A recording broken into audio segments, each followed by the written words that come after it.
Hello students, मैं हूं अजय पांडे और स्वागत है आपका हमारे YouTube channel Ajay Pandey lectures में। जैसा कि हम लोग पढ़ रहे हैं गॉस का प्रमेय, और पिछले वीडियो में हमने पढ़ा था गॉस के प्रमेय के अनुप्रयोग, एप्लीकेशन ऑफ गॉस थ्योरम। तो वहाँ पर हमने बताया था कि अनंत लंबाई के एक समान आवेशित तार के कारण वैद्युत क्षेत्र की तीव्रता, और इसके लिए हमने एक वहाँ पर फॉर्मूला भी डिराइव किया था।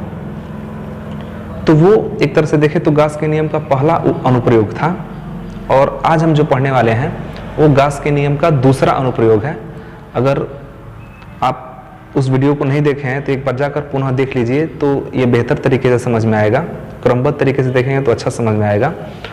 तो इस वीडियो में हम लोग पढ़ने वाले हैं कि एक समान आवेशित पतले गोलीय कोश के कारण वैद्युत क्षेत्र की तीव्रता। एक समान आवेशित पतले गोलीय कोश के कारण वैद्युत क्षेत्र की तीव्रता।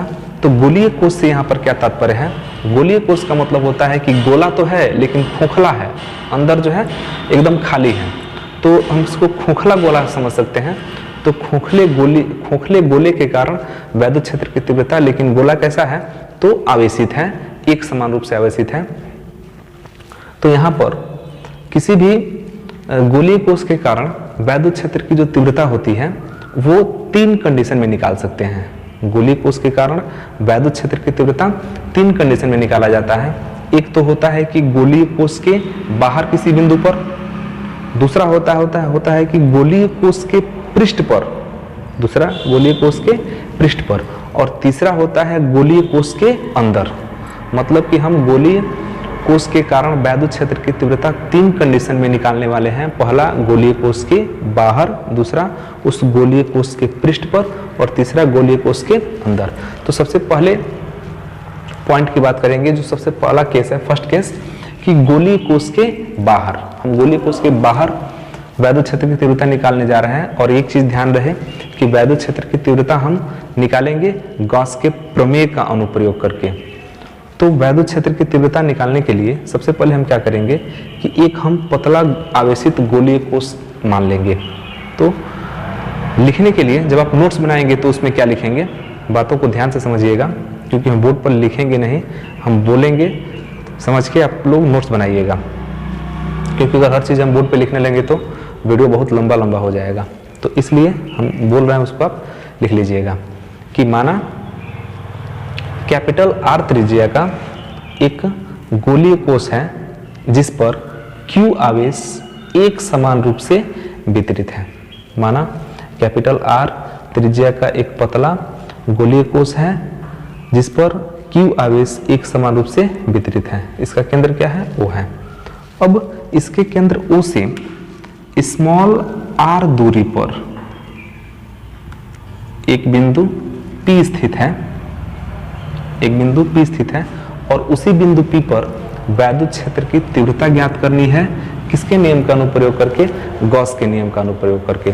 लेकिन यहाँ पर जो स्मॉल r दूरी हम ले रहे हैं कि स्मॉल r दूरी पर वैद्युत क्षेत्र की तीव्रता निकाल रहे हैं, तो स्मॉल r इस कैपिटल R से क्या है? बड़ा है। स्मॉल r कैपिटल R से बड़ा है, तभी तो पॉइंट हमारा कहाँ जाएगा? इस गोलीय कोश के बाहर जाएगा। तो यहाँ पर ये तीन कंडीशन बनेंगे, एक बाहर, एक इसके पृष्ठ पर, और एक अंदर। तो हम पहले कंडीशन की बात कर रहे हैं, बिंदु P ले लिया गया। अब क्या करते हैं? अब लिखेंगे कि यहाँ पर एक गॉसियन पृष्ठ की कल्पना करते हैं, और गॉसियन पृष्ठ की कल्पना भी इस प्रकार करेंगे कि वह गॉसियन पृष्ठ इस बिंदु P से होकर जाए। क्योंकि आप जिस भी पॉइंट पर वैद्युत क्षेत्र की तीव्रता निकालना चाहते हैं गॉस के नियम का अनुप्रयोग करके, तो जब भी गॉसियन पृष्ठ लेते हैं तो गॉसियन पृष्ठ इस प्रकार लेना चाहिए कि गॉसियन पृष्ठ उस बिंदु से होकर ही जाए जहां पर वैद्युत क्षेत्र की तीव्रता निकालना है। तो हम यहाँ पर एक गॉसियन पृष्ठ की कल्पना कर लेते हैं, और गॉसियन पृष्ठ हो गया हमारा, बिंदु P से होकर जा रहा है। अब यह एक प्रकार का काल्पनिक पृष्ठ हो गया, और ये जो हम आवेशित पतला गोलीय कोश माने हैं इसको आप एक आवेश मान लीजिए। तो जब यह एक आवेश इसको मानेंगे, तो जब आप इसको आवेश मानेंगे तो आवेश के चारों ओर वैद्युत क्षेत्र होगा, और जब वैद्युत क्षेत्र होगा तो वैद्युत बल रेखाएं होंगी, और जब वैद्युत बल रेखाएं किसी भी पृष्ठ से गुजरती हैं, वैद्युत बल रेखाएं किसी भी पृष्ठ से गुजरेंगी तो उसी वैद्युत बल रेखाओं की संख्या को हम क्या कहते हैं, वैद्युत फ्लक्स। और वैद्युत फ्लक्स को निकालने के लिए ही गॉस के नियम का प्रयोग किया जाता है।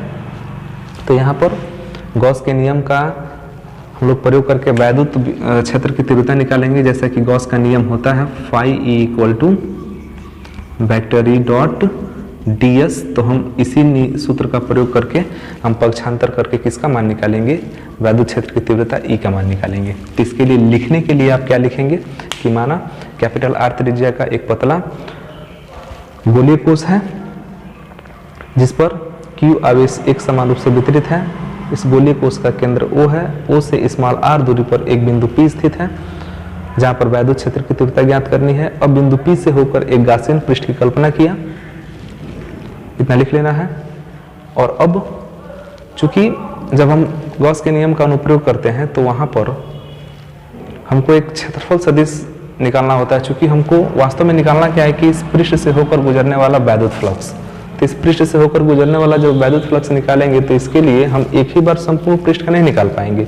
इसके लिए एक पहले छोटे से क्षेत्रफल अवयव से गुजरने वाला वैद्युत फ्लक्स निकालेंगे और उसके बाद से हम पूरे पृष्ठ का निकालेंगे। जैसा कि अगर एक कलम का दाम पता है तो आप हजारों लाखों कलमों का दाम आसानी से निकाल सकते हैं।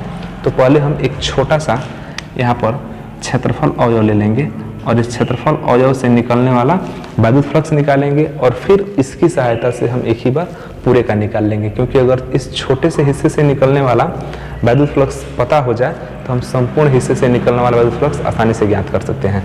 तो इसके लिए ये हमने क्षेत्रफल क्या माना, ds इसको कह सकते हैं। और यहाँ पर चूंकि वैद्युत क्षेत्र है, ये आवेश है और आवेश के कारण वैद्युत क्षेत्र होगा, तो वैद्युत क्षेत्र की एक निश्चित दिशा होती है, ये आपका E हो गया। और जैसा कि यह एक पतला गोलीय कोश है तो यहाँ से वैद्युत क्षेत्र की दिशा जो हमेशा कहाँ होगी, बाहर की तरफ होगी। और इस पर जो हम क्षेत्रफल लेंगे उसका जो क्षेत्रफल सदिश होगा तो क्षेत्रफल के लंबवत होता है। मतलब कि ये आपका क्षेत्रफल है इस तरह से, तो क्षेत्रफल सदिश इसका क्या होगा, लंबवत होगा, मतलब कि इसी पर होगा। इसको हम लिख देंगे वेक्टर ds। अब इसको छोड़ देंगे तो यहाँ पर वैद्युत क्षेत्र E है और क्षेत्रफल सदिश क्या है, ds है। आप इसको मान के चलिए कि ये क्या है, ds है। तो यहाँ पर क्षेत्रफल सदिश जैसा कि छोटा है, मतलब कि ये जो क्षेत्रफल हम लिए हैं ये छोटा लिए हैं। तो जब क्षेत्रफल छोटा लिए हैं तो यहाँ से गुजरने वाला वैद्युत फ्लक्स भी क्या होगा, छोटा होगा। तो मान लेते हैं कि उस क्षेत्रफल से गुजरने वाला वैद्युत फ्लक्स कितना है, d फाई E है, d फाई। तो लिखेंगे कि क्षेत्रफल अवयव से गुजरने वाला वैद्युत फ्लक्स छोटा ही होगा, d फाई E लिख लेते हैं। क्योंकि जब छोटा क्षेत्रफल अवयव है तो यहाँ से गुजरने वाला वैद्युत फ्लक्स भी कैसा होगा, छोटा होगा। तो उसको मान लेते हैं d फाई E। और जब हम ये छोटा निकाल लेंगे तो इसकी सहायता से पूरे पृष्ठ से होकर गुजरने वाला वैद्युत फ्लक्स भी आसानी से ज्ञात कर लेंगे। तो हमने यह माना कि जब ये छोटा क्षेत्रफल है तो यहाँ से गुजरने वाला वैद्युत फ्लक्स भी क्या होगा, छोटा होगा। और वो छोटा कितना हमने माना, d फाई E। तो d फाई E का फार्मूला होता है वेक्टर E वेक्टर ds। और इसको अगर हम वेक्टर रूप में ना लिखें तो इस तरह से लिख सकते हैं E ds cos थीटा। अब यहाँ पर थीटा क्या है, तो E और ds के बीच का कोण थीटा है। E और ds के बीच का कोण थीटा है, तो इसके बीच में कोई कोण ही नहीं बन रहा है। दोनों की दिशा क्या है, एक ही है। E की दिशा भी वही है और ds की दिशा भी वही है, कोई कोण नहीं बन रहा है। अगर एक इधर जाता एक उधर जाता तब ना इसके बीच में कोई कोण बनता। तो फिलहाल दोनों की दिशा क्या है, एक ही समान है, दोनों की दिशा एक ही तरफ है।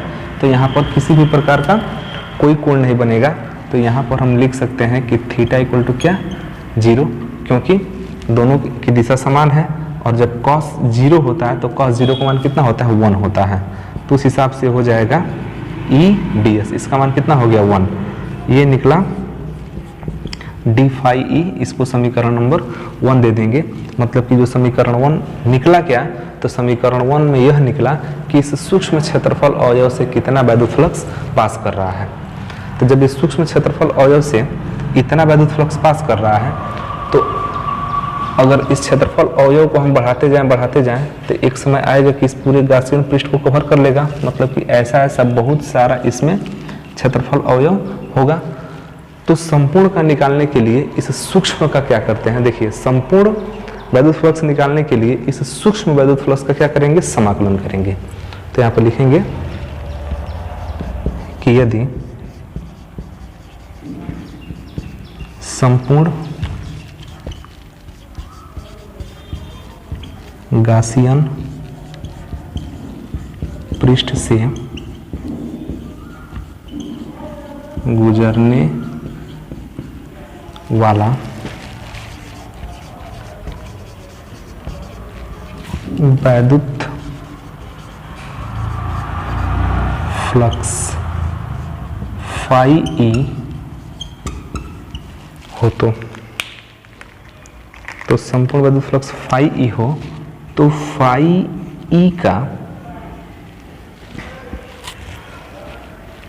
जो मान होगा वो समाकलन से आएगा, और समाकलन किसका, तो सूक्ष्म क्षेत्रफल अवयव का डी फाई ई का, और इसका जब आप समाकलन करेंगे तो हो जाएगा ई डी एस, और इसमें चूंकि ई क्या है, कांस्टेंट है, बाहर हो जाएगा, यहाँ पर सरफेस इंटीग्रल होगा, क्योंकि आप केवल पृष्ठ पर ही तो समाकलन कर रहे हैं, तो सरफेस इंटीग्रल होगा ds। मतलब कि अब ये क्षेत्रफल जब बढ़ने लगेगा, बढ़ते कितना होगा, तो मैक्सिमम गासियन पृष्ठ के बराबर ही होगा। तो यहां हम कह सकते हैं परंतु यह जो होगा ds ये अधिकतम होगा 4 पाई r स्क्वायर के बराबर, क्योंकि गासियन पृष्ठ मैक्सिमम कितना है, तो 4 पाई r स्क्वायर यह गोले के संपूर्ण पृष्ठ के क्षेत्रफल का सूत्र होता है। तो ये अगर पृष्ठ बढ़ने लगे तो एक समय आएगा कि पूरे गासियन पृष्ठ के बराबर हो जाएगा। मतलब कि ये मैक्सिमम कितना हो सकता है, तो इतना हो सकता है। मतलब कि अगर यहाँ से हम लिख दें फाई ई, तो ई यह इसके बराबर ई बाहर हो गया, ds का सरफेस इंटीग्रल हो गया 4 पाई r स्क्वायर, तो ई बाहर निकला है और इसका मान होता है 4 पाई r स्क्वायर। तो ये जो डी फाई ई निकला, यह किसके लिए निकल गया, यह इस संपूर्ण गासियन पृष्ठ से गुजरने वाला वैद्युत फ्लक्स। ये तो हमने कुछ नियम के हिसाब से निकाला, ये नियम हमारा डेफिनेशन है, डेफिनेशन जहाँ पर पढ़े थे वैद्युत फ्लक्स का, वहाँ से इस सूत्र से हमने इस संपूर्ण गासियन पृष्ठ से गुजरने वाला वैद्युत फ्लक्स ज्ञात कर दिया। लेकिन इसी वैद्युत फ्लक्स को गॉस ने कहा था कि किसी भी पृष्ठ से गुजरने वाला जो संपूर्ण वैद्युत फ्लक्स होता है वह Q का 1/ε0 गुना होता है, ε0 गुना होता है। परंतु अगर हम गॉस के नियम से